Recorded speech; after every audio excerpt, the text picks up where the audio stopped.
My name is Nikisha Stepney, and I am the Executive Dean for Business, Technology, and Workforce Education. I want people to know that welding is a viable career. It's high wage, high growth, and in demand. The wage, on average, $25.90 per hour. We are expecting nationally that welding will continue to be a hot career, and specifically in the state of Illinois in 2021, there are 114,040 jobs available in welding. We have employers reaching out to the college seeking students because they have positions available for skilled labor.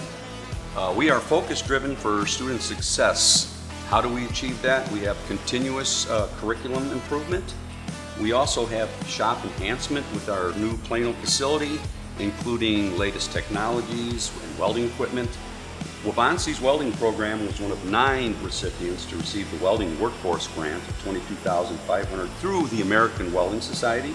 That is going to help us become an accredited test facility. Right now, across the state of Illinois, there are only a handful of accredited test facilities, and we would be able to serve our community in this region better by offering those services. Not only will it help us to be able to certify professionals who are coming back out of industry to re-up their certification, but our students will be able to earn specific welding credentials as they exit our program.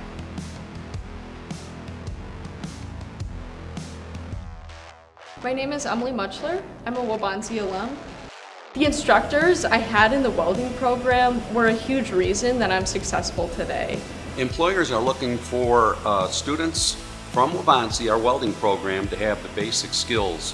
When I applied to the union, Mark wrote me a letter of recommendation, and it was really nice, and I contribute that to a huge reason because it helped paint the picture of me as a worker, and that was honestly an amazing thing he did for me.